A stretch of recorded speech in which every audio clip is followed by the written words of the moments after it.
good friends! Welcome back again to my YouTube channel. Pasensya na kayo kung ngayon na ulit ako nakapag-vlog dahil lagi akong pagod or wala akong energy. And I'm 26 weeks pregnant. Ayan. So, in today's video, pag-uusapan natin and tuturo ko sa inyo kung paano ba umorder ng PSA marriage certificate online using your cellphone. Syempre, hindi naman lahat ng tao may computer or laptop. So, cellphone. Ituturo ko yan sa inyo, step-by-step process. So, let's start! So, una, kailangan natin pumunta sa website na PSA. And then, order now ang i-click natin. And syempre, marriage certificate ang kailangan natin. So, ayun natin i-click. And then, agree lang tayo sa mga terms and then continue. And then, i-click natin my own marriage certificate. And then, ito yung mga kailangan natin na ilagay or i-fill out sa online. Your name, sex, birthday, and valid government issue ID, husband name on the certificate, and so on. And then, click lang natin yung continue. And then, kailangan din natin ito basahin kasi ito yung ilalagay natin and dapat hindi tayo magkakamali sa pag-fill out para maging maayos ang ating PSA marriage certificate. So, una, syempre, female, kasi babae ako. Kung lalaki kayo, di lalaki, male. And then, yung name nyo, lalagyan nyo din na married kayo, syempre. And then, yung maiden last name, ito yung dalaga pa kayo. Yung ilalagay nyo. And then, kung ano na yung apelido nyo ngayon.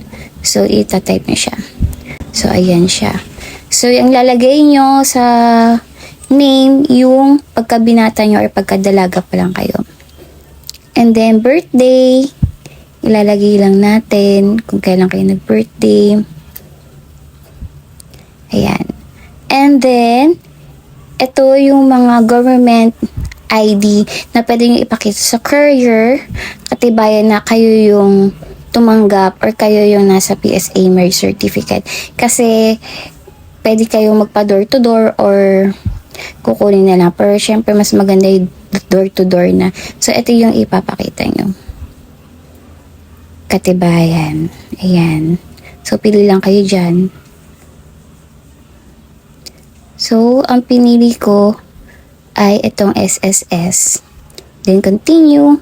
And then, yung pangalan naman ng inyong asawa. Yan. Lagay nyo. So, lagay nyo lang siya, pati middle name. And then, kanyang last name. And then, continue. And then, kailan ba kayo kinasal? Ayan, ilalagay nyo din. Then, continue lang. And then, kung saan kayo kinasal.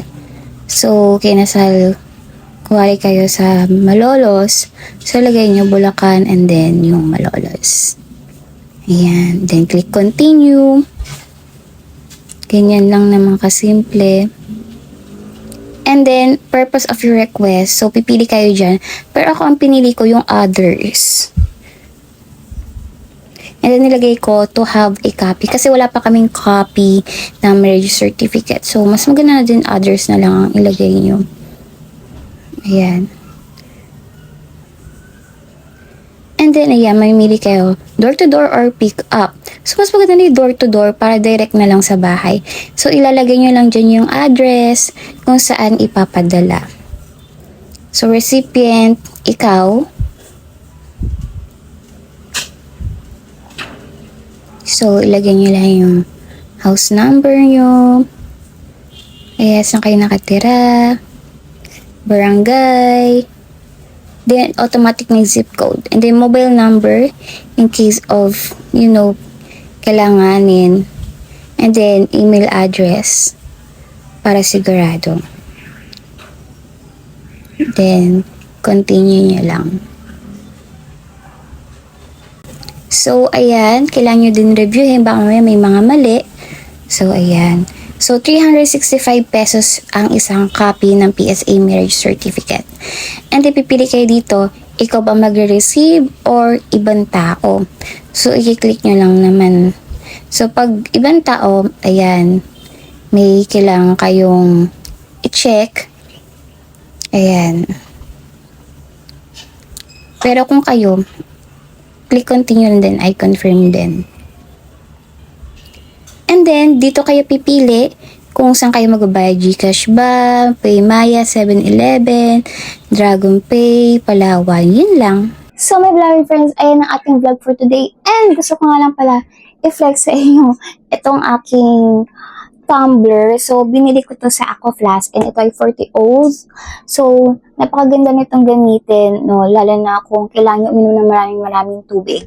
So, gusto ko lang i-flex and ilalagay ko yung link sa aking description box nga pala pag gusto nyo bumili nito sa Shopee or sa TikTok. And of course, ilalagay ko din yung link ng website kung paano kayo umorder sa PSA, no, ng inyong marriage certificate. Kasi syempre, minsan mahirap isulat pag dinademo ko lang. So maganda na din na ilalagay ko yung link sa aking description box. So ayun lang my beloved friends. Thank you so much for watching and see you on my next vlog.